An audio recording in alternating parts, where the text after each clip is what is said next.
All right, before I get too far, as usual, let's do another update. So we got the bed pulled off. I had to disconnect a bunch of wires. Since these bolts were rhino lined in here, you know, I didn't want to just cut around them and then pop them out. So I just unscrewed them down below, lifted it up with them in there, and that's just how it went. It wasn't too bad. I rigged this up. Put an engine hoist on the back, and then two of us guided it in the front. It wasn't heavy at all, and then just pulled it back and dropped it down. We're gonna have to flip this over. If you notice on this bed, it took a pretty good hit here. There's a guy on the internet that used a Simpson strong tie. He puts it right here. He bolts it in through here, so you obviously have to fill in the bolt hole that you drill through here.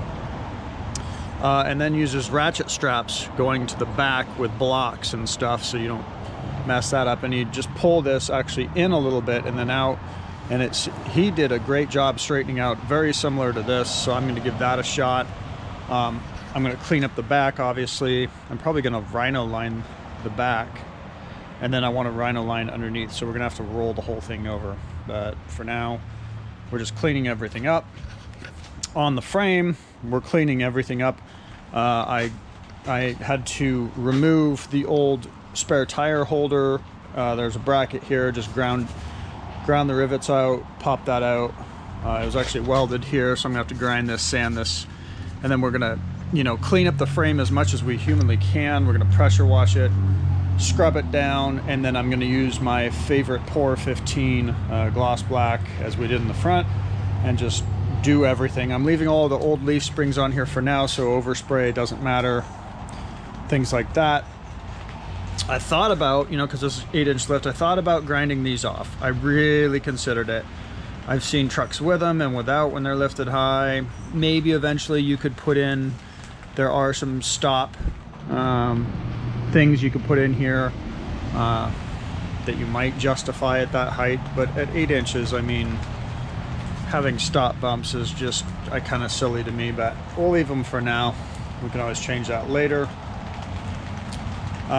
What else did I grind off here? What was right here? I'm forgetting what was right here. That's interesting. Maybe it'll come to me in a minute. And then what else? Oh, while I was in here, this gas tank got replaced, brand new, when they did my exhaust, because I accidentally slipped and put a cut in my old gas tank. So you can see the old gas tank. It's not old, it's actually new, but it's just straight metal. This had a nice coating on it, so I actually went and bought another one of these since we have it apart. I just replaced the sending unit. One thing I want to note, when you get a new sending unit, they come with, you know, a new slide clip ring, whatever you want to call it.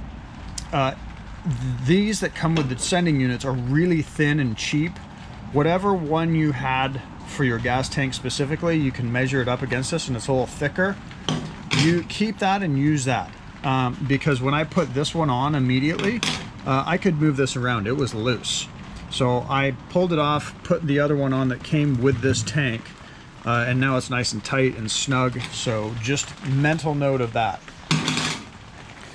Let's see what else. Yeah, I have the shocks unbolted on the top. I haven't unbolted them on the bottom yet. I realized I just start moving along here and I forget to video.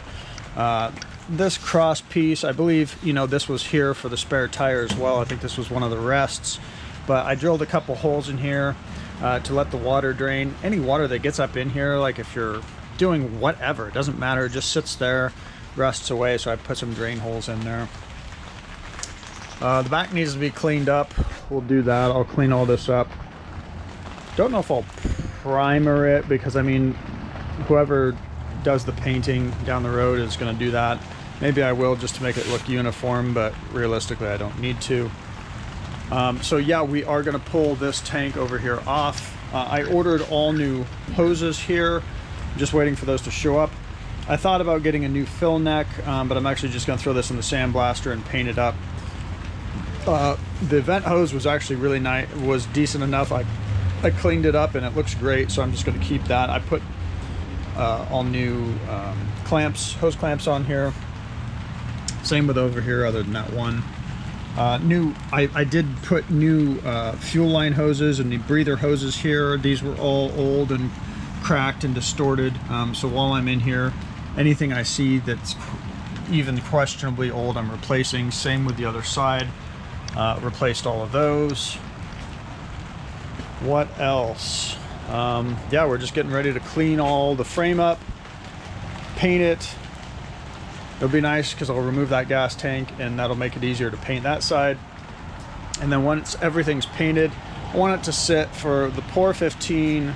I use the rattle cans. It needs to sit for about 3 days to really truly harden up.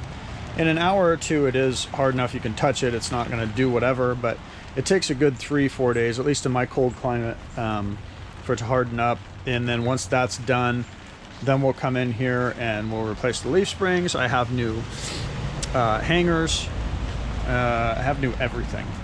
Everything's loosened up. I've sprayed it all down with Tri-Flow to loosen up some of the rust so the bolts come out easy. And then, like I said, we're going to pressure wash it all. And what else? Let's go take a look at the new tank. So here's the new gas tank, matching the other side. It's nice and painted. I got this from O'Reilly's. If you want to know the number, it is an FT538. I really like these being painted because where I live, things rust. And this helps keep it from rusting. As you can see on the other tank, it was rusting. And use this keeper ring on your fuel sending unit. I have my old unit there on that side, and then the new unit here. I had to look it up online, but both of these tanks are the exact same for both sides. These are both 20-gallon tanks. The only difference is the sending unit. So one sending unit is for the left side, one is for the right. That's the only difference, not the tank itself. So I had to look that up and find that out myself. Oh, here's my new transmission bracket. You can see it's, you know, instead of being flat across, it's formed so that you can clear headers if you want, which I already have on there, headers and exhaust, or the front drive line as well. Because if we come over here and take a look, now that we have the 8 inches in the front, if you'll be able to see, the drive line is actually hitting the cross member here. So, and this one was missing a bolt anyway, so it's literally falling out as it is. So there's 3 bolts holding the sucker in. So we're gonna replace that as well. I'm probably gonna paint first and then throw that in. And then maybe we'll even paint the gas tank so it's just not gray. Haven't decided on that. And I think that's it. It's kind of hard to see the truck. I have the grill out. Yeah, that's my update. I just wanted to give some kind of update here. I think that's it. Oh, there's my straps for the bed for straightening that out. It still looks clean and good in here. Just, you know, keeping it stripped down because whoever paints it, it's just going to be nice to have everything down to the bare bones. And yeah, that's it. That's my update. Talk to you again soon. Later.